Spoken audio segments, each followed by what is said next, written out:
أعوذ بالله من الشيطان الرجيم.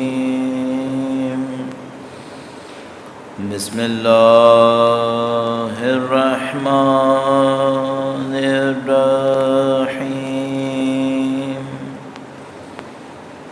الحمد لله رب العالمين،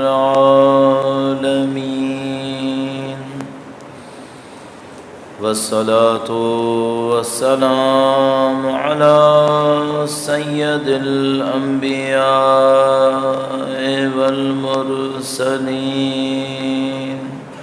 حبيب إله العالمين أبي القاسم محمد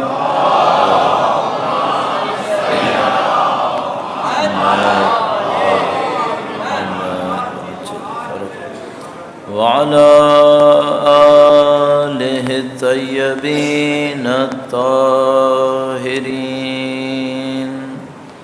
سيما بقية الله في الأراضين.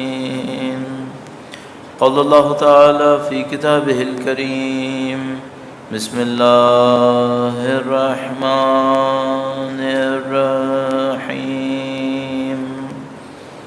أم حسبت أن أصحاب الكهف والرقيم كانوا من آياتنا عجبا. درود بھیجے گا محمد و آل محمد.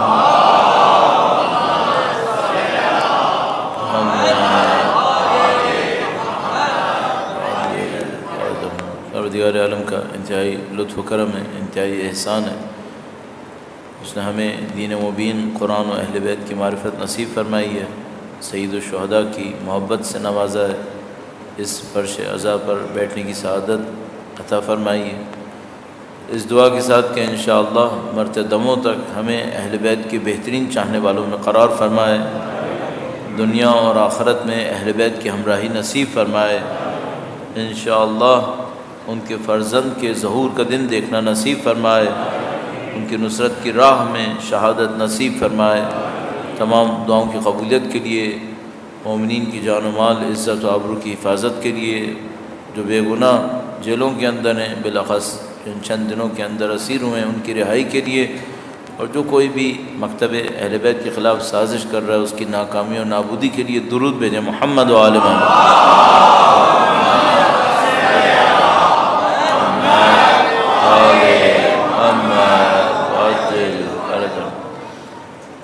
پروردگار عالم نے اس کائنات کو اپنی عظیم الشان خلقت کے طور پر، جس کے اندر انسان اشرف مخلوقات قرار دیا ہے، یہ کہ خدا متعال نے کیوں خلق کیا ہے، کیوں انسان کو خلق کیا ہے، یہ وہ موضوعات ہیں جو کبھی نہ کبھی انسان کے ذہن میں ضرور آتے ہیں. اور معمولاً ایسا ہوتا ہے کہ لوگ ان موضوعات کو سوچتے تو ہیں لیکن اس کو منطقی عقلی طریقے سے جواب نہیں دے پاتے. تو بہرحال کچھ نہ کچھ ابہام لوگوں کے ذہنوں میں رہ جاتا ہے. یعنی اگر کوئی سوال یہ کرے کہ کیوں خدا نے خلق کیا، نہ خلق ہوتا تو کیا ہوتا، اور اگر خلق کر ہی دیا تھا تو انسان کو امتحان میں کیوں رکھا، آزمائش میں کیوں رکھا، اس طرح کے سوالات لوگوں کے ذہن میں آتے ہیں. کبھی کوئی بچہ یہ بھی پوچھتا ہے، یا حتیٰ جوان بھی، کہ بھائی میں نہیں چاہتا کہ خدا کے اس امتحان کا حصہ بنوں، تو میرے اوپر جبر کیوں کیا کہ میں اس امتحان کا حصہ بنوں، میں نہیں آنا چاہتا اس کے اندر. اس طرح کی بہت ساری چیزیں لوگوں کے ذہن میں آتی ہیں. اس کے لیے بہت ضروری ہوتا ہے، خاص کر اگر کوئی بچہ یہ سوال کرے، کہ اس کو مناسب جواب دیا جائے، عقل پر مبنی جواب دیا جائے، اور اس کو صرف ٹالنے کی کوشش نہ کی جائے. گزشتہ سالوں میں ہم نے بچوں کی تربیت کے حوالے سے جو مجالس عرض کی، اس کے اندر اس بات کے اوپر اصرار کیا کہ بچے کا جو سوال کرنے والا ذہن ہو، اس کا باقی رہنا بہت ضروری ہے، اور وہ صرف اس صورت میں باقی رہ پائے گا کہ اس کو صحیح جواب ملتے رہیں. ورنہ خدا نہ کرے اگر ہم نے اس کو ٹالنے کی کوشش کی تو پھر وہ ہم سے سوال نہیں کرتا۔ اب یہ جو موضوعات میں نے آپ کی خدمت میں عرض کیے یہ عقائد کے موضوعات ہیں، اس کے لیے بہت اچھا ہو کہ انسان عقائد کی کلاسز میں شرکت کرے، عقائد کے دروس کے اندر جائے، ان کتابوں کو پڑھے، لیکن انتہائی اجمالی طور پر، جس کا بعض اوقات اثر الٹا بھی ہو جاتا ہے، لیکن اس خاطر کہ کم سے کم اجمالی طور پر عرض کر دوں، آپ کی خدمت میں چند منٹ عرض کروں گا۔ درود بھیجے گا محمد و آل محمد، صلی علی محمد و آل محمد عجل فرج۔ جب ہم کہتے ہیں کہ ہم خدا کے معتقد ہیں تو اس کے پیچھے دلائل میں سے ایک دلیل یہ ہوتی ہے کہ جو چیزیں خلق ہوئی ہیں یہ خود سے خلق نہیں ہو سکتی ہیں، اس کا کوئی خالق ہونا چاہیے۔ ہر چیز کسی خالق کی محتاج ہوتی ہے، تو یہ سلسلہ یوں ہی چلتا ہے، اس کو اس نے خلق کیا، اس نے اس کو خلق کیا۔ تو ایک سوال آتا ہے کہ یہ سلسلہ کس پہ رک سکتا ہے؟ تو ہمارا جواب یہ ہوتا ہے کہ صرف اس جگہ رک سکتا ہے جہاں پر کوئی نقص نہ ہو، کوئی عیب نہ ہو، جس کو ہم واجب الوجود کہتے ہیں۔ تو اگر یہ چیز ممکن الوجود ہے، اس کے اندر کوئی نقص ہے، کوئی اس کے نقص کو پورا کرے، تو اسے کسی کی ضرورت ہے۔ یہ سلسلہ اسی طرح چلے گا، لیکن رکے گا وہاں پر جو واجب الوجود ہوگا۔ جیسے ہم کہتے ہیں واجب الوجود پہ یہ سلسلہ رک سکتا ہے، تو اس واجب الوجود کا ایسا ہونا ضروری ہے کہ اس کو کسی کے اوپر انحصار نہ ہو، کسی کا محتاج نہ ہو، اپنی ذات کے اندر مستقل ہو۔ تو ہم کہتے ہیں جو واجب الوجود ہوگا وہ کسی کا محتاج نہیں ہوگا، مستقل ہوگا، اس کے اندر ہر صفت کا کمال ہوگا، چونکہ اگر کوئی نقص ہوا تو محتاج ہو جائے گا، محتاج ہو جائے گا تو واجب الوجود نہیں ہوگا، واجب الوجود نہیں ہوگا تو سلسلہ اس کے اوپر نہیں رک سکتا۔ اب اگر اس کے اندر ہر صفت کا کمال ہوگا تو پھر اس میں بہت ساری صفتیں آتی ہیں۔ مثلا علم کی صفت بھی آخری سطح پہ ہوگی۔ میں کچھ چیزوں کو نوٹ کرتا ہوں تو اس سے مجھے تھوڑی سی پریشانی ہوتی ہے۔ یہ بعد میں جو ریکارڈنگ دیکھنے والے ہوتے ہیں یہ ہم سے بہت کہتے ہیں کہ لوگوں سے کہا کریں کیمرے کے سامنے سے نہ گزریں، کیونکہ بعض اوقات وہ جو گزرنے میں ان لوگوں کو ایڈیٹنگ کرنی پڑ جاتی ہے، بیچارے یہ لوگ پریشان ہوتے ہیں پھر بعد میں، یا بعض اوقات کبھی کوئی اسی کے سامنے کھڑا ہو جاتا ہے تو اس کی ساری گدی کے بال ریکارڈنگ میں جا رہے ہوتے ہیں، تو بعد میں دیکھنے والے کہتے ہیں مولانا ہم مجلس دیکھنے آتے تھے لیکن کسی کے بال دیکھنے پڑ جاتے ہیں ہمیں۔ تو ذرا سا احتیاط کیا کریں کہ جہاں پہ کیمرہ ہے اس کے سامنے سے نہ گزریں، ان لوگوں کو پھر بعد میں پریشانی ہوتی ہے، ایڈیٹنگ کرنی پڑ جاتی ہے۔ درود بھیجیں محمد و آل محمد، صلی علی محمد و آل محمد عجل فرج۔ تھوڑا سا جھک کے چلے جائیں تو معاملہ حل ہو جاتا ہے، یا پیچھے سے آ جائیں، ایسا کوئی راستہ کر لیں۔ تو جس کے اندر کوئی نقص ہوگا وہاں پہ بات رکے گی نہیں، وہ ممکن الوجود ہوگا۔ جس میں کوئی نقص نہیں ہوگا وہ واجب الوجود ہوگا، وہاں پہ بات رک سکتی ہے۔ جب واجب الوجود ہوگا تو اس میں صفتیں ہوں گی، اس میں کمال ہوگا، ہر صفت کا کمال ہوگا۔ تو اب سوال یہ ہے کہ آیا خلق کرنا، خالق ہونا اچھی صفت ہے یا نہیں ہے؟ تو ہم کہتے ہیں ہاں بھائی خالق ہونا اچھی صفت ہے۔ یہ واجب الوجود میں ہوگی یا نہیں ہوگی؟ تو ہم کہتے ہیں ہاں، چونکہ صفت اچھی صفت ہے اس کا واجب الوجود میں ہونا ضروری ہے۔ کمال بھی ہونی چاہیے یا تھوڑی سی کم ہونی چاہیے؟ ہم کہتے ہیں نہیں، تھوڑی سی کم بھی قبول نہیں ہے، کمال بھی ہونی چاہیے۔ تو خلقت، خالق ہونا واجب الوجود کے اندر کمال پہ ہونا چاہیے۔ اچھا، اگر کوئی خالق کمال کا ہے، یعنی جس کو کہتے ہیں مطلق، اس کے اندر کوئی کمی نہیں ہے، تو اس کا مطلب کیا ہوتا ہے؟ خالق کمال کا ہونے کا مطلب یہ ہوتا ہے کہ اگر کسی چیز کے خلق ہونے کا امکان ہوا تو خالق خلق کر دے گا، اس کو کوئی روک نہیں سکتا۔ اس کی مثال عرض کرتے ہیں۔ اس کی مثال یہ ہے کہ فرض کر لیجئے کوئی آدمی ایسا ہے کہ اس کے دل میں دوسروں کو مدد کرنے کی خواہش ہے، چاہتا ہے دوسروں کی مدد کرے۔ اب اس کے سامنے ایک آدمی آیا اور اس نے اس سے نہیں کہا کہ میری مدد کرو، لیکن اس کے حال سے پتہ ہے کہ اس کو مدد کی ضرورت ہے، تو یہ مدد کرے گا یا نہیں کرے گا؟ تو ہم کہتے ہیں یقیناً کرے گا۔ اچھا، کیوں نہیں کرے گا؟ اگر مجبور ہوا تو نہیں کرے گا، نہیں جانتا ہوا تو نہیں کرے گا، کسی بھی وجہ سے اس کو کسی کمی کا خطرہ ہوا تو شاید نہیں کرے گا۔ لیکن اگر یہ سب نہ ہوا، جانتا بھی ہوا، طاقت بھی ہوئی، کمی کا مسئلہ بھی نہیں ہوا، تو پھر مدد کرے گا یا نہیں کرے گا؟ پھر تو یقیناً کرے گا۔ تو ہم کہتے ہیں کہ یہ جو خدا ہے، یہ جو واجب الوجود جس کے اوپر معاملہ رکا تھا، یہ علیم ہے، ایسا علم رکھتا ہے جس میں کوئی کمی نہیں، قدیر ہے، ایسی قدرت رکھتا ہے جس میں کوئی کمی نہیں ہے، خالق ہے، ایسا خالق ہے اس میں کوئی کمی نہیں ہے۔ تو اس کا مطلب کیا ہوا؟ اس کا مطلب یہ ہوا کہ اگر کسی مخلوق کے خلق ہونے کا امکان ہوا تو خدا یقیناً اسے خلق کر دے گا، امکان نہیں ہے کہ خدا خلق نہ کرے۔ اب سوال یہ ہے، کیا خدا نے کوئی ایسی مخلوق خلق کی ہے جس کے اندر سارے کمالات پہلے دن سے موجود ہوں؟ تو ہم کہتے ہیں ہاں خلق کی ہے، وہ فرشتے ہیں، سارے کمالات ان کے اندر موجود ہیں، انہوں نے کسب نہیں کیے ہیں، کمائے نہیں ہیں، خود سے ہیں۔ کیا خدا نے ایسی مخلوق خلق کی ہے جس کے اندر کوئی کمال نہیں ہے اور کما بھی نہیں سکتا؟ ہاں وہ بھی خلق کیے، ان کو ہم جمادات کہتے ہیں۔ کیا خدا ایسی کوئی مخلوق خلق کر سکتا ہے کہ اس کے اندر کوئی کمال نہ ہو؟ چاہے تو سارے کمال لے لے اور چاہے تو جو ہے اس کو بھی چھوڑ دے، یہ کر سکتا ہے؟ تو ہم کہتے ہیں کر تو سکتا ہے، پھر جیسے آپ نے کہا نا کہ پاسبلٹی تو ہے، اس کا مطلب کیا ہے؟ خدا نے خلق کر دیا ہے، چونکہ خدا کی خالقیت میں کوئی رکاوٹ نہیں ہے۔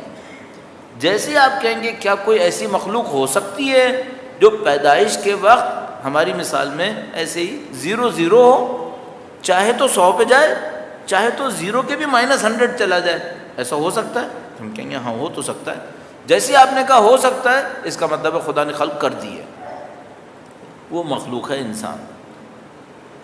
انسان خلقت کے نظام میں ایسی مخلوق ہے جو پیدائش کے وقت، خلق ہوتے وقت فرض کر لیتے ہیں کہ تمام کمالات کی طاقت رکھتی ہے اور تمام کمالات کو کھونے کی بھی طاقت رکھتی ہے۔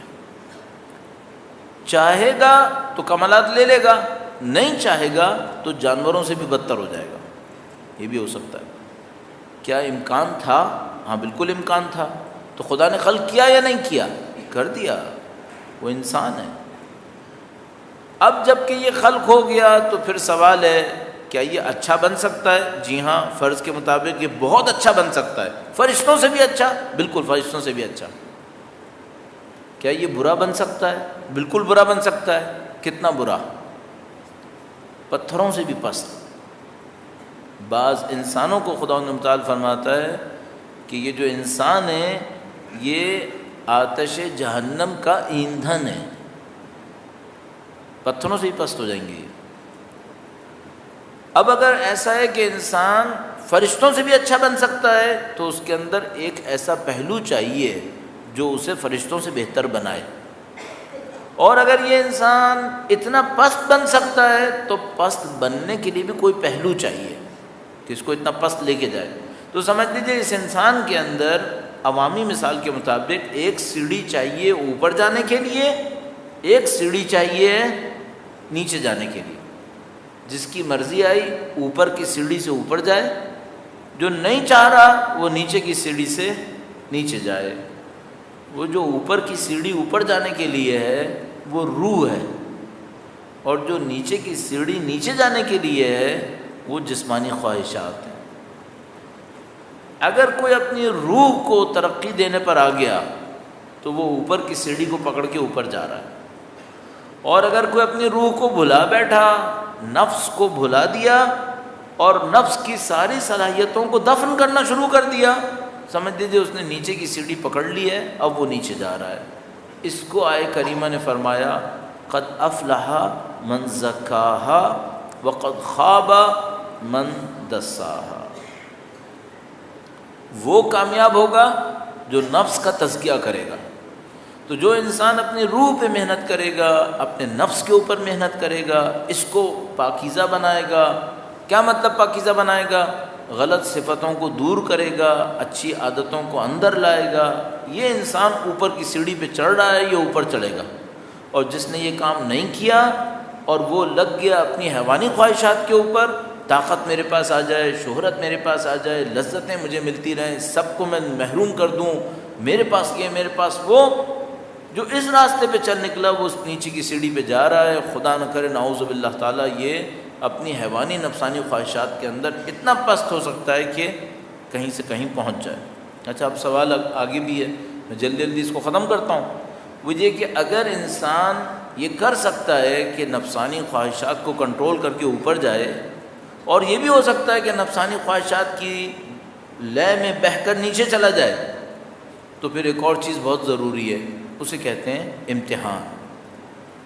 امتحان بہت ضروری ہے، ورنہ کیسے پتہ چلے گا کون اوپر گیا کون نیچے گیا؟ تو بیچ میں امتحان آ گیا کہ اب جب کہ انسان یہاں پہ ہوگا تو اس کے سامنے کچھ امتحان آئیں گے.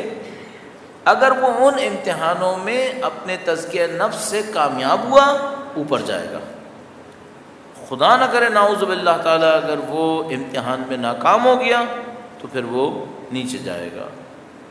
اصل معاملہ اس دنیا کے اندر ہمارا اور آپ کا یہ ہے، یہ اصلی معاملہ ہے. باقی سب چیزیں فروعات ہیں، کہاں جاب کروں گا، کہاں سوؤں گا، کیا کھاؤں گا، کدھر بیٹھوں گا، یہ سب چیزیں فروعات ہیں.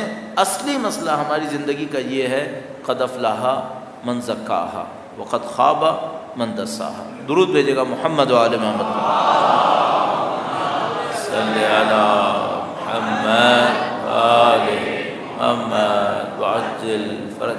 اچھا اب ہمارے ساتھ ایک مشکل ہے، یہ جو میں نے آپ کی خدمت میں عرض کیا، یہ آپ نے اپنی زندگی میں سینکڑوں دفعہ سنا ہوگا. آپ کہیں گے بھئی ہم کب انکار کر رہے ہیں کہ روح ہے، ہم کب انکار کر رہے ہیں کہ نفسانی خواہشات کا مقابلہ ہونا چاہیے. لیکن انکار تو کوئی نہیں کرتا، لیکن روح کے ہونے کو احساس بھی بہت کم لوگ کرتے ہیں. بدن تو آئینے میں نظر آ جاتا ہے، صبح صبح اٹھتے ہی دیکھنا ہوتا ہے، لیکن روح ہے بھی یا نہیں ہے تو کیسی روح ہے یہ ہمیں نہیں پتہ چلتا. اب کوئی آئینہ بھی ہمارے پاس نہیں ہے جو ہمیں یہ دکھائے کہ ہماری روح کیسی ہے، یہ بھی ہمیں نہیں پتہ. اچھا اگر ہم سے کوئی یہ کہے کہ کیا تمہیں شک ہے کہ روح ہے یا نہیں ہے، یہ بھی نہیں کہیں گے ہم کہ ہمیں شک ہے، ہم کہیں گے نہیں ہمیں معلوم ہے کہ روح ہے. تو اگر روح ہے تو اس کی بہتری کے لیے کیا کرنا چاہیے؟ اس کی بہتری کے لیے کیا کروں؟ چونکہ روح کو ہی مجھے تربیت دینی ہے نا، تزکیہ کرنا ہے، بہتر سے بہتر بنانا ہے. تو چند پوائنٹس ہوتے ہیں، جس طرح جسم کے لیے مثلا لوگ ایکسرسائز کرتے ہیں، پرہیز کرتے ہیں، دوائیاں لیتے ہیں تاکہ جسم صحیح رہے، روح کے لیے بھی کچھ کام کرنے پڑتے ہیں تاکہ انسان کی روح ترقی کرے، انسان کی روح کمالات کو حاصل کرے. وہ کمالات کیا ہوتے ہیں پہلے وہ بھی تھوڑا سا عرض کر دیں، پھر اس کے بعد اس بات کے اوپر کہ انسان اپنی روح پہ کام کرے تو کیسے کام کرے اور کیا کرے. درود بھیجے گا محمد و آل محمد، صلی علی محمد.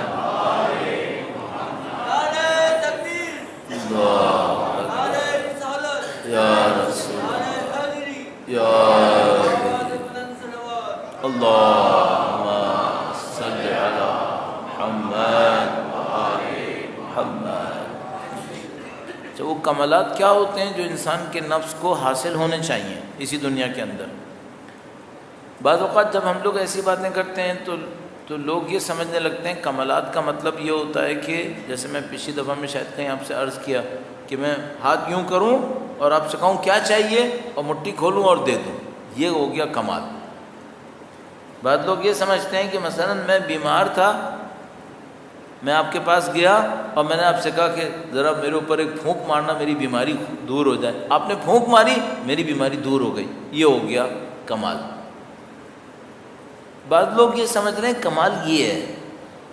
اچھا یہ میں عرض کرتا چلوں آپ کی خدمت میں، جس طرح ڈسپرین گولی ہے بدن پہ اثر کرتی ہے، کافر ہو مسلمان ہو، فاسق ہو فاجر ہو، متقی پرہیزگار، ڈسپرین کو اس کا کچھ نہیں پتہ، وہ اثر کرے گی. فنا ملٹی وٹامن ہے، وہ باڈی پہ اثر کرے گا چاہے وہ مسلمان ہو چاہے وہ کافر ہو. اس طرح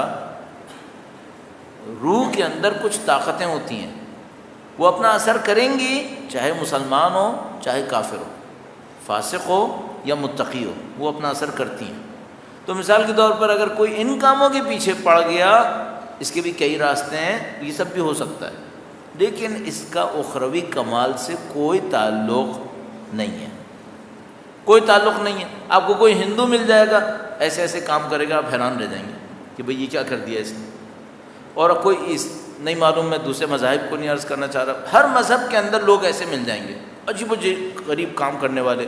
کوئی مل جائے گا مثلا عیسائی ہے، وہ جادو کر رہا ہے، وہ کسی بیمار کو کہتا ہے کھڑے ہو جاؤ، وہ کھڑا ہو جاتا ہے. مسلمان بھی یہ کر لے گا.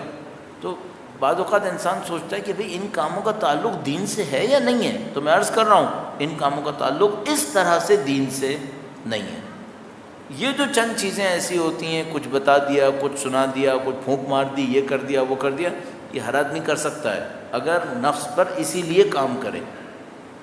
اب نہ ہو کہ کچھ لوگ اسی کے پیچھے چل پڑیں کہ چلو ہم بھی کر کے دکھائیں گے، اس کا کوئی فائدہ نہیں ہوگا. اس سے آخرت نہیں بنتی. آخرت کس بات سے بنتی ہے؟ آخرت اس بات سے بنتی ہے جو خدا نے کہا ہے وہ کیا ہے یا نہیں کیا ہے. آخرت اس سے بنتی ہے. آخرت کا اس سے کوئی تعلق نہیں ہے. آپ جب ہاتھ میں چاہیں گے الائچی لے آئیں گے، امرود لے آئیں گے، سیب لے آئیں گے، اس کا آخرت سے کوئی تعلق نہیں. یہ جادو ہے. یہ مثلا میں نے چند جن پکڑ لیے، میں نے یہ کر لیا، میں وہ کر دوں گا، اس کا آخرت سے کیا تعلق ہے؟ کوئی ایک روایت ملی ہے جس میں اہل بیت نے کہا یہ کر کے دکھاؤ. ایک روایت کوئی لے کر آئے جس میں اہل بیت نے کہا جاؤ تو ہمارے چاہنے والے ہو، مثلا نعوذ باللہ تعالیٰ تو 4 جن پکڑ کے لاؤ. کس نے کہا؟ کبھی انہوں نے کہا کہ مثلا تم پھلوں کو اس طرح بناؤ اور یہ کرو اور وہ کرو؟ یہ چیزیں نہیں سکھائیں انہوں نے. ہاں مثلا ان کے چاہنے والے اپنی ترقی کے اندر ایسی جگہوں پہ پہنچ جاتے ہیں کہ یہ بھی کر دیتے ہیں. یہ ایک علیحدہ معاملہ ہے. انہوں نے یہ نہیں کہا کہ یہ تمہارا ہدف ہے زندگی کا، نہیں، یہ زندگی کا ہدف نہیں. تو مثال کے طور پر آپ اور میں جو یہاں پہ موجود ہیں، اب کوئی انسان سوچنے لگتا ہے کہ میں بس چاہتا ہوں کہ میں اللہ کی راہ میں عبادت کروں، اچھی اچھی نمازیں پڑھوں، پھر مجھے ایسے ایسے خواب نظر آئیں گے، میں سب لوگوں کو کل بتاؤں گا تمہارے ساتھ یہ ہونے والا ہے.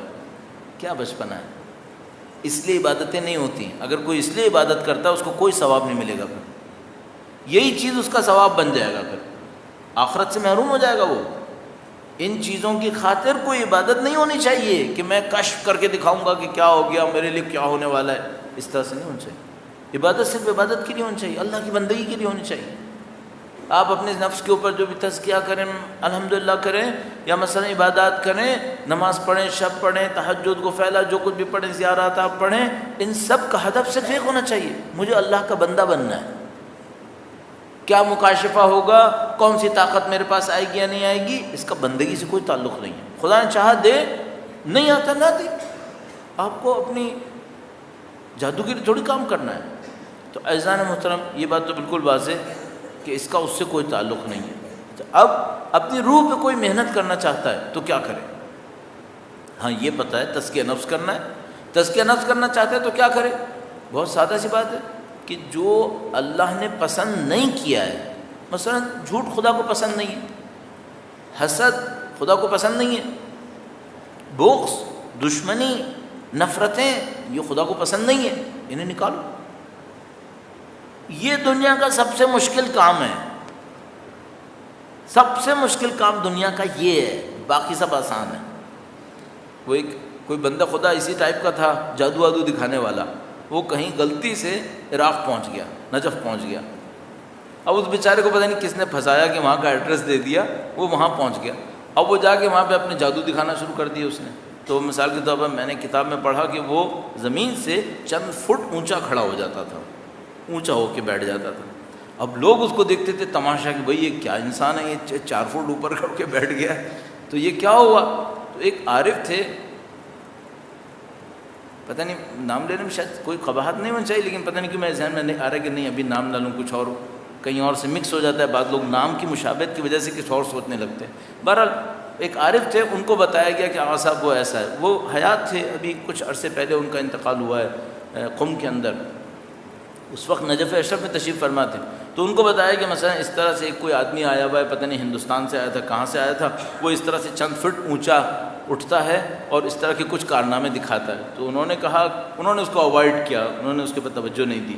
تو وہ جو بیوقوف تھا وہ ایک دفعہ ان کے سامنے کھڑا ہو گیا اپنا کرتب دکھانے کے لیے.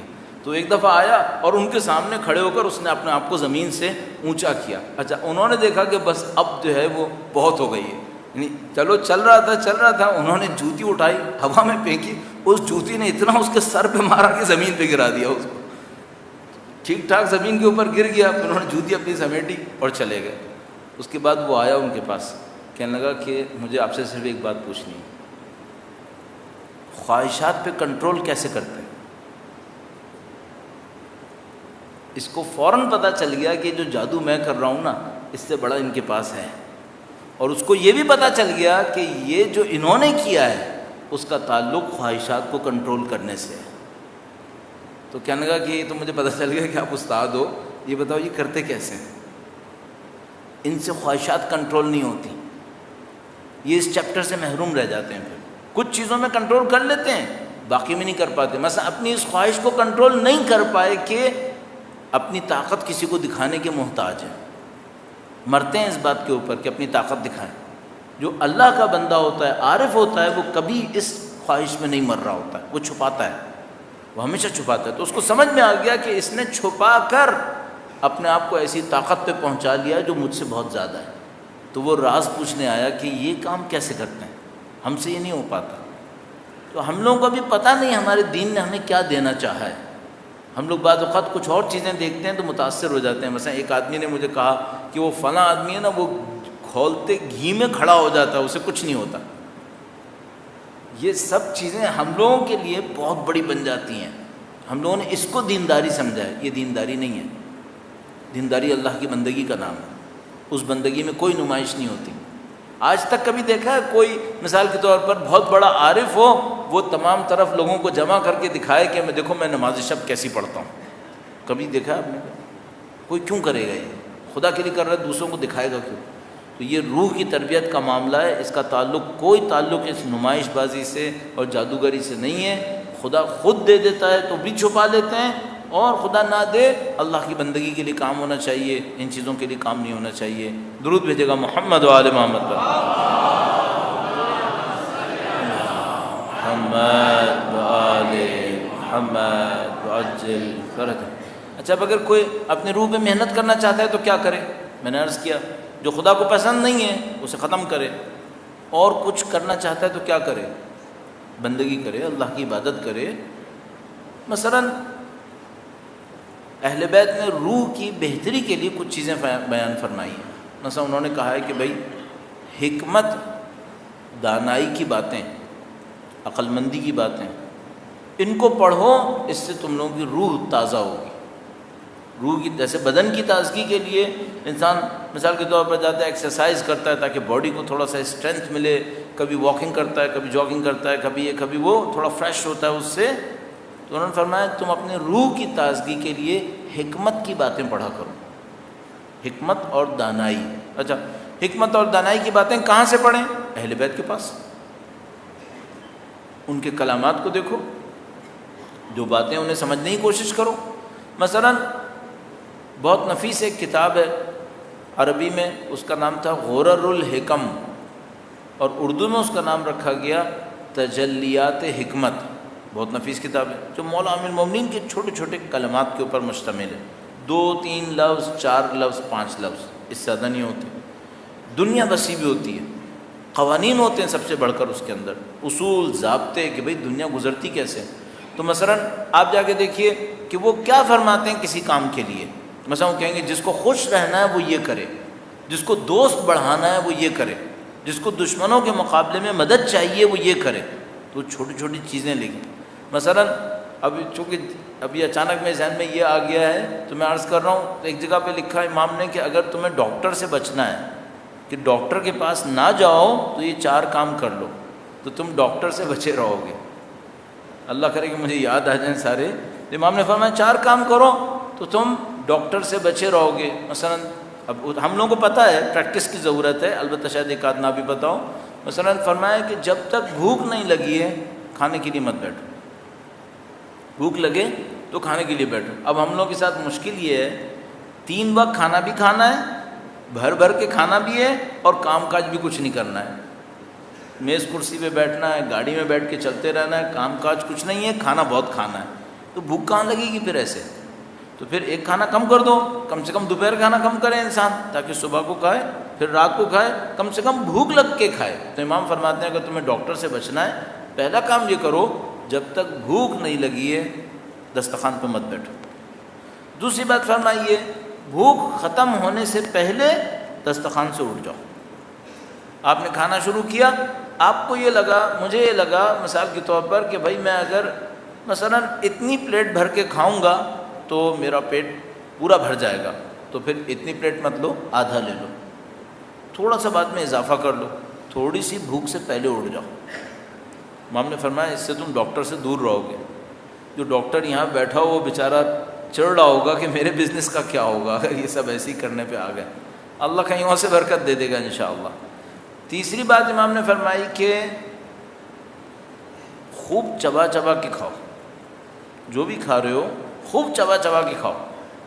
اب ظاہر امام کے کلام کے ہوتے ہوئے مجھے کوئی اور بات نہیں کہنی چاہیے تھی، مثال نہیں کہنی چاہیے تھی، لیکن بہرحال میں چونکہ ہم لوگ کمزور لوگ ہیں اس لیے اس بات کی تائید کے لیے، البتہ شاہد مثال کے لیے کہ اس کی ایک مثال میں نے دیکھی ہے، 96 سال کا تقریباً ایک آدمی مجھے ملا، 96 ایئرز، 94 یا 96 ایئرز، یہیں گلشن اقبال میں رہتے تھے، شاید ابھی حیات ہوں، بعد میں مل نہیں پایا، تو 94 یا 96 ایئرز۔ تو میں نے ان سے پوچھا کہ بھئی آپ نے ماشاءاللہ، اور 94 96 ایئرز میں بھی گھوم رہے ہیں، پھر رہے ہیں، پودے لگا رہے ہیں، یہ کر رہے ہیں، میں کہا ماشاءاللہ خوب توانائی آپ کے اندر، تو یہ ہوتا کیسے ہے؟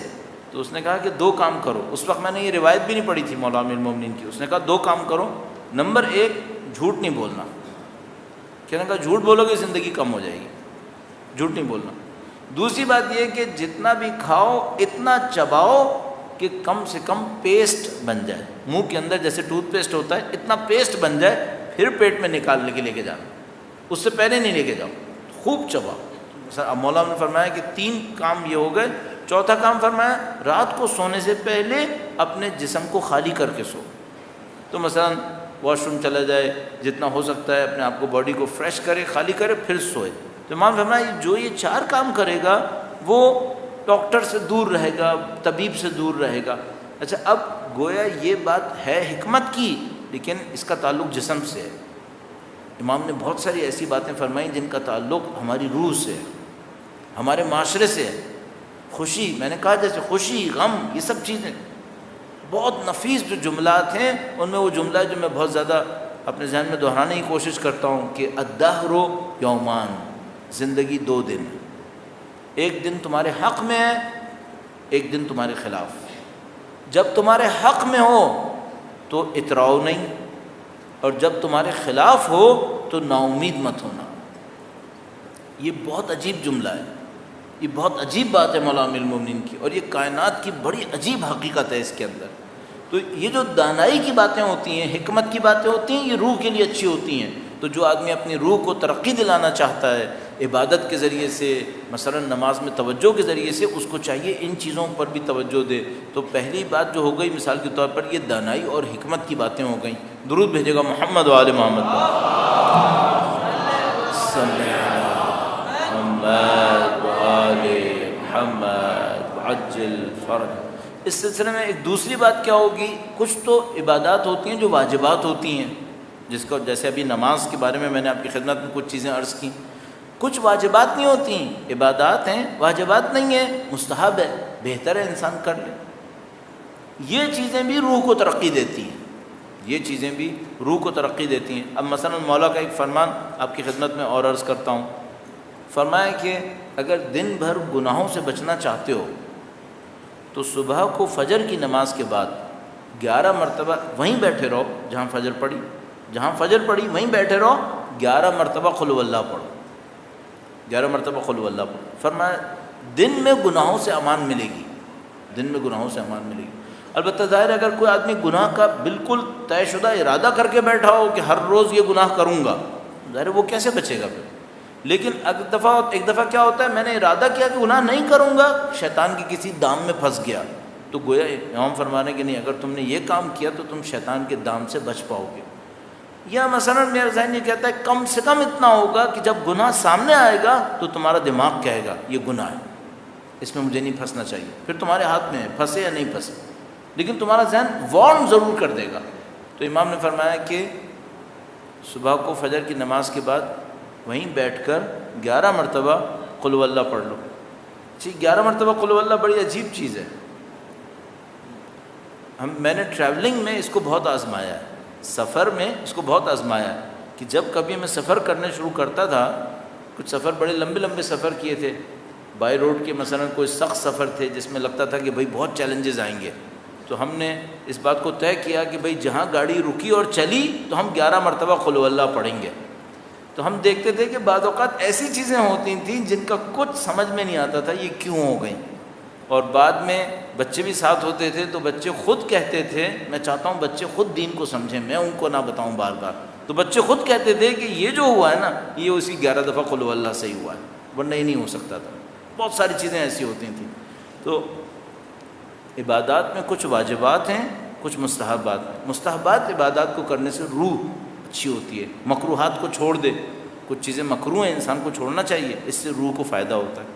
ایک اور چیز ہے جس سے روح کو بہت فائدہ ہوتا ہے، اس سے انسان کی روح کو ترقی ملتی ہے۔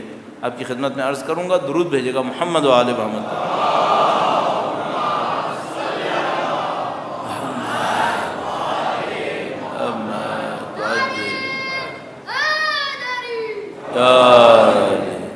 ہمیشہ میں کوشش کرتا ہوں جب کوئی نعرہ لگاؤں تو مفہوم سے رابطہ جوڑوں، تو میں سوچتا ہوں کہ بہت اچھا وقت تھا کہ اب جو میں نے بات کہنی تھی اس کا امام کے نام سے بہت اچھا واسطہ جوڑ رہا ہے۔ وہ یہ تھی، تیسری بات جو تھی وہ یہ تھی، کردار کی کوئی بلندی دکھاؤ، کردار کی کوئی عظمت دکھاؤ۔ مثال کے طور پر کیا، ایک دفعہ موقع آتا ہے، انسان کسی پوزیشن میں آتا ہے، ایسی کوئی حرکت کر دیتا ہے، اپنے آپ کو رسوا کر لیتا ہے، نعوذ باللہ ذلیل ہو جاتا ہے۔ ایک دفعہ آتا ہے انسان ایک پوزیشن میں آتا ہے، اپنے کردار سے کوئی ایسی چیز دکھاتا ہے، مثلا جیسے خدا کے فرشتے بھی کہہ اٹھتے ہیں خدا تیرا کیسا عجیب انسان ہے۔ یہ ڈگنیٹی ہونی چاہیے انسان کے اندر، انسان کے کردار میں عظمت ہونی چاہیے۔ مثلا لالچ نہیں ہونی چاہیے۔ کسی پوزیشن میں پھنسے جس میں لالچی آدمی آئے گا تو ایک حرکت کرے گا، ہم نہ کریں، کردار کی ڈگنیٹی دکھاؤ۔ مثال کے طور پر ایک موقع ہے، مانگو گے تو مل جائے گا، نہیں مانگو تو کچھ نہیں ہوگا، تو مت مانگو، مانگ کے ذلیل کیوں کرو اپنے آپ کو؟ مانگنا تو خدا سے مانگو، کردار کی کوئی ڈگنیٹی دکھاؤ بھائی۔ مثال کے طور پر ایک موقع ہے، بھائی آپ نے معاف کر دیا تو اچھی بات ہے، نہیں بھی معاف کیا تو کچھ نہیں ہوگا، تو آپ معاف کرو۔ اچھا، لوگوں کو دکھانے کے لیے نہیں، اپنے کردار کے لیے کہ بھئی میرے اندر اچھی کوالٹیز ہونی چاہیے۔ ایک حالت آئی، اس میں کچھ لوگ نا امید ہوتے ہیں، کچھ لوگوں کے اندر امید ہوتی ہے، آپ کے اندر امید ہونی چاہیے، اپنے اندر سے امید دکھاؤ۔ کسی حالت میں لوگ شک میں پڑ جاتے ہیں، کسی حالت میں کوئی یقین پہ باقی رہتا ہے، آپ یقین دکھاؤ۔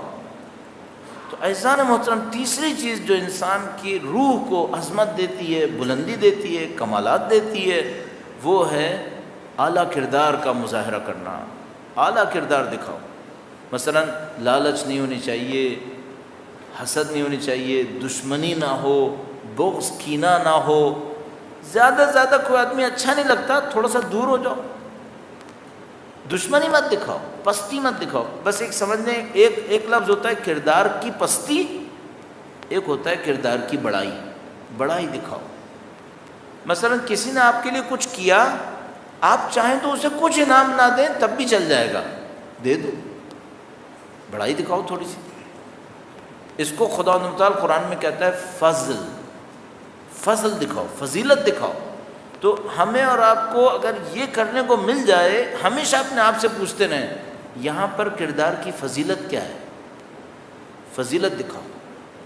تو مثال کے طور پر ایک بندے خدا تھا، اس نے بڑی عجیب بات کہی۔ وہ نیا نیا مسلمان ہوا تھا، سید الشہداء سے متاثر ہو کر۔ تو ہمارے کسی دوست نے اس سے پوچھا کہ بھئی تم اب جو امام حسین سے متاثر ہو کر مسلمان ہوئے ہو تو تمہیں کیا پتہ امام حسین کون ہے؟ کہنے لگے تو مجھے واقعا نہیں پتہ کہ امام حسین کون ہے، لیکن میرے ذہن میں امام حسین کا کوئی خاکہ بنا ہوا ہے۔ تو اس نے کہا کہ اس سے تمہاری زندگی کا کیا تعلق ہے؟ تو کہنے لگا میں یہ کرتا ہوں کہ جب بھی اپنی زندگی میں کسی کام میں پھنستا ہوں، یہ کروں یا یہ کروں، تو میں سوچتا ہوں امام حسین ہوتے تو کیا کرتے۔ اب آپ سوچیں اس کا کردار کتنا بلند ہو جائے گا۔ اس کو کہتے ہیں کردار کی عظمت۔ اچھا، یہ واجب اور حرام سے ہٹ کے ہوتی ہے، اس میں واجب حرام بیچ میں نہیں آتا، یہ واجب اور حرام سے ہٹ کر ہوتی ہے۔ یہ سمجھ لیجیے مستحبات اور فضیلتوں کے دائرے میں چلی جاتی ہے کہ بھائی مثلا میں اگر ایک کام کروں تو دوسرے کا ایک احسان میرے سر پہ آئے گا، بلا وجہ کا احسان، کیوں احسان لوں کسی کا؟ اگر احسان نہیں لینا ہے تھوڑی سی قربانی دینی پڑے گی، دے دو قربانی، احسان مت لو کسی کا، تھوڑی سی قربانی دے دو۔ اس میں جو خدا خوشی دیتا ہے، کردار کی عظمت دیتا ہے، بڑائی دیتا ہے، بہت پائے کیے پہ خدا روح کو بلند کر دیتا ہے، انسان کی روح کو۔ تو احسان محترم، جس چیز کی ہم لوگوں کو بعض اوقات کمی نظر آتی ہے وہ یہ مشکل ہے۔ بعض اوقات ہماری سوسائٹی واجب اور حرام سمجھ لیتی ہے، مستحب مکروہ بھی سمجھ لیتی ہے، لیکن کردار کی عظمت نہیں سمجھ پاتی، کردار کی عظمت نہیں سمجھ پاتی۔ اچھا، یہ تعلقات میں، انسانی تعلقات میں بہت آتا ہے، انسانی تعلقات میں بہت آتا ہے، میاں بیوی کے تعلقات میں، خاندانوں کے تعلقات میں، دوستی یاری میں، یہ بہت زیادہ آتا ہے کہ بھئی فضل دکھاؤ، فضل دکھاؤ، اپنے کردار سے ذرا اعلیٰ پائے کا کردار دکھانا چاہیے۔ اب مثلا یہ اعلیٰ پائے کا کردار کہاں سے ملے گا آپ کو؟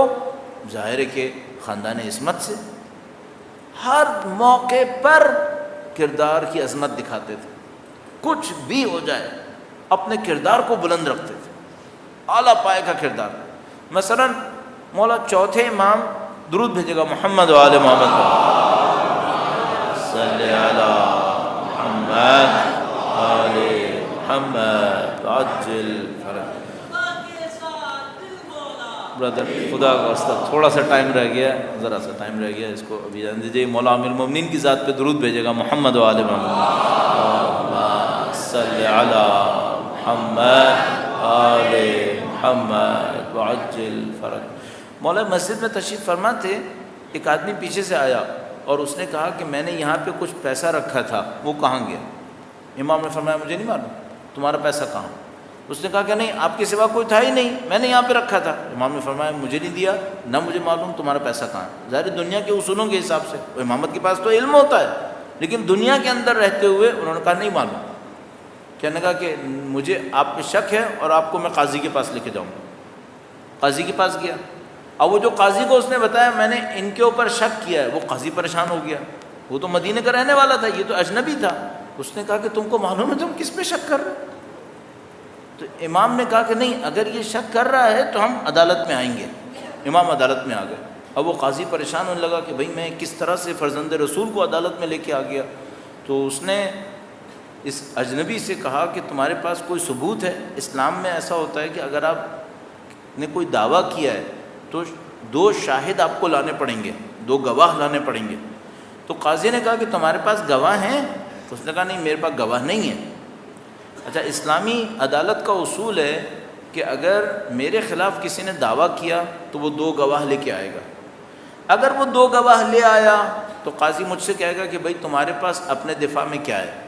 اگر میں نے کہا میرے پاس دفاع میں 2 گواہ ہیں اور میں بھی 2 گواہ لے آیا تو معاملہ پھر کچھ اور ہوگا۔ لیکن اگر وہ گواہ نہ لایا، جیسے اس کیس میں تھا، اس نے کہا امام یہاں پیسہ تھا، یہ پیسہ کہاں گیا؟ امام نے کہا مجھے نہیں معلوم۔ اس نے کہا قاضی نے کہا تمہارے پاس گواہ ہیں؟ اس نے کہا نہیں، میرے پاس گواہ نہیں ہے۔ ایسے ایک موقع کے اوپر جس کے خلاف دعویٰ ہوتا ہے، اس کیس میں امام، اس کے اوپر ہوتا ہے کہ یہ قسم کھائے اور قسم کھا کر کہے کہ اللہ کے نام پہ مثلا قسم کھاتا ہوں کہ یہ دعویٰ صحیح نہیں ہے۔ تو مدعی کے لیے گواہ چاہیے ہوتا ہے جس کو ہم بینہ کہتے ہیں، اور منکر یعنی جو اس کا انکار کرتا ہے دعوے کا، اس کے اوپر ہوتا ہے قسم کھانا۔ تو اس نے کہا بھائی تمہارے پاس گواہ ہے؟ اس نے کہا نہیں ہے میرے پاس گواہ۔ تو اب امام کے پاس آیا اور قاضی نے کہا کہ فرزند رسول ایک قسم آپ نے کھانی ہے اور یہ کہنا ہے کہ اس پیسے سے میرا کوئی تعلق نہیں ہے۔ جب اس نے کہا امام سے کہ آپ قسم کھائیں، تو امام نے کہا کہ میں پسند نہیں کرتا کہ میں خدا کے نام پر پیسے کی خاطر قسم کھاؤں، کہ میں پسند نہیں کرتا۔ اس نے کہا کہ فرزند رسول اگر آپ قسم نہیں کھائیں گے تو مجھے عدالت کے اصول کے مطابق آپ سے یہ کہنا پڑے گا کہ آپ اس کا پیسہ دیں۔ امام نے فرمایا مجھے کوئی مسئلہ نہیں، میں پیسہ دینے کو تیار ہوں، پیسہ دے دوں گا۔ امام نے پیسے دے دیا اسے۔ عدالت لوگ بہت تعریف کی لوگوں نے کہ بھئی فرزند رسول کا کردار اتنا عجیب ہے کہ انہوں نے ایک قسم کھا کر معاملے کو ختم کر سکتے تھے، لیکن خدا کے نام کو پیسے میں لانا قبول نہیں کیا انہوں نے پیسہ دے دیا۔ تو لوگ بہرحال بہت تعریف کرتے ہوئے چلے گئے۔ امام دوبارہ مسجد واپس آئے، یہ آدمی دوبارہ واپس آیا اور امام سے آ کر کہنے لگا کہ میں آپ کا مجرم ہوں، میں آپ کا مجرم ہوں، یہ آپ کا پیسہ ہے، یہ واپس لے لیں۔ امام نے کہا کیا ہوا؟ کہنے لگا میں نے ڈھونڈا تھا، مجھے پیسہ مل گیا ہے، حق آپ کے ساتھ تھا، آپ نے پیسہ نہیں لیا تھا، میں نے غلطی کی ہے، میرا پیسہ مجھے واپس مل گیا ہے، یہ آپ اپنا پیسہ رکھ لیں۔ تو امام نے فرمایا کہ جو ہم پیسہ دوسروں کو دے دیتے ہیں اللہ کے نام پر، وہ واپس نہیں لیتے، یا تم خود رکھ لو یا کسی اور کو دے دو، ہم نے اللہ کے نام پہ دے دیا۔ عظمت نہیں ہے کردار کی، اس کو ہم کہتے ہیں کردار کی ڈگنیٹی۔ یہ جو عظمت ہوتی ہے کردار کی، البتہ یہ کاپی کرنے والی نہیں ہوتی، نقل کرنے والی نہیں ہوتی۔ اگر جبر کر کے انسان کو کرنا پڑے تو نقل نہیں کر سکتا یہ، لیکن کبھی کبھی چیلنج لے لے، کبھی کبھی چیلنج لے لے تھوڑا بہت تو اچھا ہے۔ تو مثال کے طور پر کبھی خاندان میں، کبھی دوستی یاری میں کسی نے کوئی کام کر دیا ہے جو اچھا نہیں ہے، تھوڑا سا فضل دکھائے، تھوڑا سا ہاتھ اوپر رکھ کے دکھائے۔ تو مثال کے طور پر کسی نے آپ کو کوئی پیسہ دیا، فرض کرو 100 دیا اور واپسی پہ کہہ رہا ہے میں نے شاید 110 دیا، اب آپ کہہ سکتے ہو کہ لاؤ 10 کا ثبوت، 100 تو میں قبول کروں گا، 10 دیا ہو تو لاؤ۔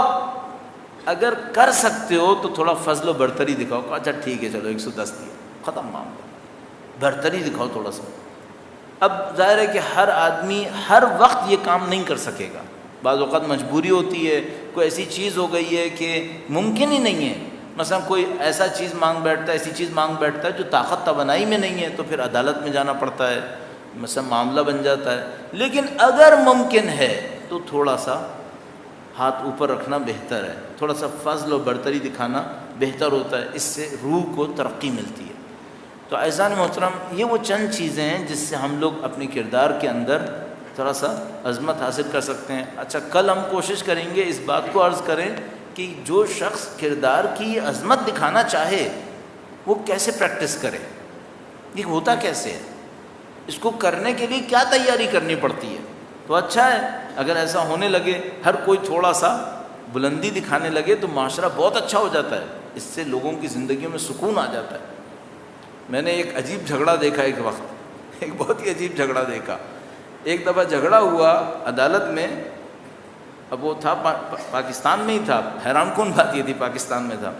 جھگڑا اس بات پہ ہوا کہ ایک بھائی عدالت میں گیا یہ کہنے کے لیے کہ یہ جائیداد اس کی ہے اور یہ اٹھا نہیں رہا ہے اور یہ میرے کھاتے میں ڈال رہا ہے اور وہ جو دوسرا بھائی تھا وہ قاضی کے سامنے، جج کے سامنے بیانات دے رہا تھا اپنے لائر کے ذریعے سے کہ ملکیت اس کی ہے، یہ مفت میں میرے کھاتے میں ڈال رہا ہے اس کو۔ تو وہ جج بھی پریشان تھا کہ کون سا دنیا کا کیس مجھے مل گیا ہے، اس میں کوئی جائیداد لینے کو تیار نہیں ہے۔ تو بعض اوقات ہوتا ہے، ڈگنیٹی رکھنے والے لوگ بعض اوقات اس بات کے اوپر کہتے ہیں نہیں میں یہ کروں گا۔ ابھی کل میں نے کہیں پڑھا، کسی ایرانی ویب سائٹ کے واٹس ایپ کے گروپ پہ شاید آیا تھا، پتہ نہیں کیا تھا، تو اس میں لکھا کہ وہ کوئی زیارت کرنے گیا کہیں پر، تو وہ جیسے وہاں پر آج کل آپ کو پتہ ہے ہمارے دوست احباب سب جا رہے ہیں، تو وہ دیکھ ہی رہے ہوں گے کہ وہاں پہ لوگ بہت زیادہ اس بات کے مشتاق ہوتے ہیں کہ زائر کی خدمت کریں۔ تو کہنے لگا کہ ایک عرب آیا ہمارے پاس اور اس نے کہا کہ بھائی تم لوگ زائر ہو، میرے گھر چلو، میرا گھر ذرا دور ہے تو ہم گاڑیاں لے کر آئیں، تم لوگ گاڑیوں پہ چلنا۔ تو اس نے کہا ٹھیک ہے۔ تو وہ ایرانی تھے، 10 پتہ نہیں کتنے 17-18 لوگ تھے، کتنا اس نے لکھا مجھے یاد نہیں آ رہا۔ تو کہنے لگا ہم ان لوگوں کی گاڑیوں میں بیٹھ کر چلے گئے۔ تو وہ محلہ کافی دور تھا، اس محلے میں اس بندے خدا نے اپنے گھر میں ٹھہرایا۔ تو اس نے بڑی خاطر تواضع کی، بعد میں دیکھا کہ گھر کے باہر آوازیں آ رہی ہیں، کوئی ہنگامہ ہو رہا ہے۔ تو کہنے لگے ہم پریشان ہوئے کہ پتہ نہیں کس محلے میں لے آیا، یہ کہاں پہ کیا ہنگامہ ہو رہا ہے۔ تو کہنے لگے ایک دو لوگ باہر گئے، تو ان کو جن کو عربی آتی تھی وہ باہر گئے دیکھنے کے لیے کیا ہنگامہ ہے۔ تو پتہ چلا کہ صاحب وہاں پر ایک ہمسایوں میں ایسے ہی ایک عرب وہ کھڑا ہے، اس سے لڑ رہا ہے کہ زائر میرے پاس بھیج دو۔ وہ اس کو کہہ رہا ہے کہ زائر میرے پاس بھیج دو، محلے میں ایک ہی گھر میں زائر آیا، دوسرے گھر میں نہیں ہے، تو تم میرے گھر میں بھیجو۔ تو اب وہ جو میزبان ہے وہ اڑے بیٹھا ہے کہ نہیں میں نہیں بھیجوں گا، یہ میرے زائر ہیں، میرے مہمان ہیں، میں کسی کو نہیں دوں گا۔ تو وہ اب عجیب داستان ہے، جو میزبان ہے اس کے بیٹے نے اس مدعی جو کہہ رہا تھا میرے گھر میں لاؤ، اس کے بیٹے کو قتل کیا تھا۔ جو میزبان تھا اس کے بیٹے نے سامنے والے کے بیٹے کو قتل کیا تھا، اور اس بندے خدا نے اس کے بیٹے کے خلاف کیس کیا ہوا تھا، بیٹا جیل میں تھا، بیٹا جیل میں تھا۔ تو اس نے آ کر اس سے کہا کہ تم ظاہر مجھے دو، اس نے کہا میں نہیں دوں گا۔ تو وہ جو سامنے والا تھا نا، اس نے کہا کہ چلو اگر تم نے آج رات ظاہر دیے تو میں تمہارے بیٹے کو آزاد کر دوں گا، اپنے بیٹے کے قتل کے کیس سے گزر جاؤں گا۔ تو یہ جو میزبان تھا کہنے لگا جاؤ قصاص کرو، میں ظاہر نہیں دوں گا۔ کہنے لگا جاؤ بیٹا مار لو، میں ظاہر نہیں دے سکتا، امام حسین کے مہمان ہیں، میں نہیں دے سکتا کسی کو، اپنے بیٹے کی جان کے بدلے میں بھی نہیں دوں گا۔ یہ کردار کی کتنی عجیب عظمت ہے۔ یہ سید الشہداء کا نام لوگوں کو بلند کر دیتا ہے، امام کے نام میں بڑی طاقت ہے۔ سید الشہداء کی محبت انسانوں کو بلند کر دیتی ہے۔ جو ایک جملہ کہا کرتے ہیں نا، کبھی اشعار میں بھی آتا ہے، امام کی محبت اکسیر ہے، ہر برائی کو ختم کرنے کی دوا ہے۔ جب امام کی سچی محبت لوگوں کے دلوں میں آتی ہے، یہ لوگ بلند ہو جاتے ہیں۔ تو عزیز و ہم اور آپ نے دیکھا ہے کہ شب عاشور کس طرح اصحاب سید الشہداء بلند ہو گئے، سب کے سب سید الشہداء کی محبت میں کہیں سے کہیں پہنچ گئے۔ تو عاشور کے دن کا واقعہ بیان کرتے ہیں، کہتے ہیں کہ ایک صحابی نے، سید الشہداء کے صحابی نے دوسرے سے مذاق کیا، تو اس نے کہا کہ عاشور کا دن ہے، سختی کا دن ہے، یہ مذاق کا وقت نہیں ہے۔ اس نے کہا کہ میں اتنا نزدیک اپنے آپ کو کامیابی کے دیکھ رہا ہوں، میدان میں جاؤں گا، شمشیر چلاؤں گا، میرے جسم کے ٹکڑے ہوں گے، معاملہ ختم ہو جائے گا، میں جیت جاؤں گا۔ یہ لوگ اتنے بلند ہو گئے تھے۔ ظہر سے پہلے امام کے لشکر نے حملہ کیا، 30-40 اصحاب اسی موقع پہ شہید ہو گئے۔ دوبارہ لشکر تیار کیا دوبارہ حملہ کرنے کے لیے۔ امام حسین نے دیکھا کہ اگر دوبارہ حملہ کیا یہ لشکر ابھی ختم ہو جائے گا، تو امام حسین نے ان کو ندا دی اور گویا اس طرح سے کہا کہ اے با کرامت لوگو، موت کے اوپر صبر کرو، موت لینے کے لیے اتنی جلدی مت کرو، تھوڑا ٹھہر جاؤ، تھوڑا رک جاؤ۔ ہر کوئی بےتابی دکھا رہا تھا کہ پہلے مجھے مرنا ہے۔ اور میں نے شاید آپ کی خدمت میں عرض کیا، مولا ابو الفضل بنی ہاشم سے کہہ رہے تھے کہ امت کے لوگ پہلے نہ مریں، پہلے ہم مریں گے۔ اور حبیب ابن مظاہر امت سے کہہ رہے تھے کہ دیکھو سادات پہلے نہ مریں، پہلے ہم مریں گے۔ ہر ایک جان دینے کے لیے بیٹھا تھا۔ اور یہ سب کیوں جان دینے کے لیے بیٹھے تھے؟ ان کو پتا تھا حسین کی جان بیچ میں ہے۔ عجز و مصائب میں کیا انسان پڑھے، لیکن بس اتنے جملے عرض کروں، امام حسین کی ذات کون تھی؟ ان کو پتا تھا وہ جس کو رسول اللہ اپنے کندھوں پہ بٹھایا کرتے تھے، آج اکیلا ہے میدان میں۔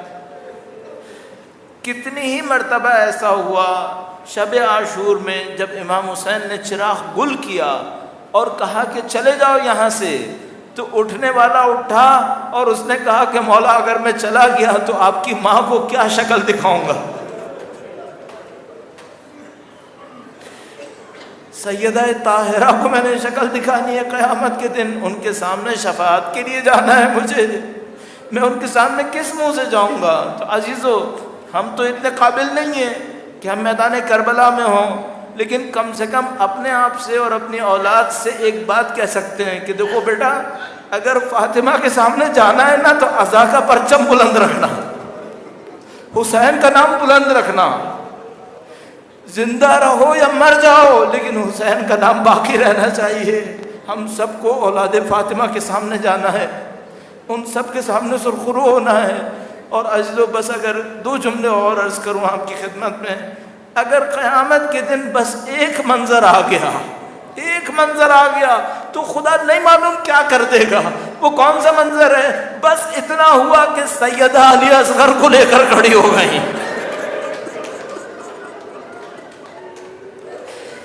اور کچھ نہ ہوا، بس اتنا ہوا کہ سیدہ علی اصغر کو لے کر کھڑی ہو گئی اور خدا سے کہا، خدا بتایا بِأَيِّ ذَنبٍ قُتِلَتْ، یہ کس جرم میں مرا؟ الا لعنۃ اللہ علی القوم الظالمین وسيعلم الذين ظلموا أي منقلب ينقلبون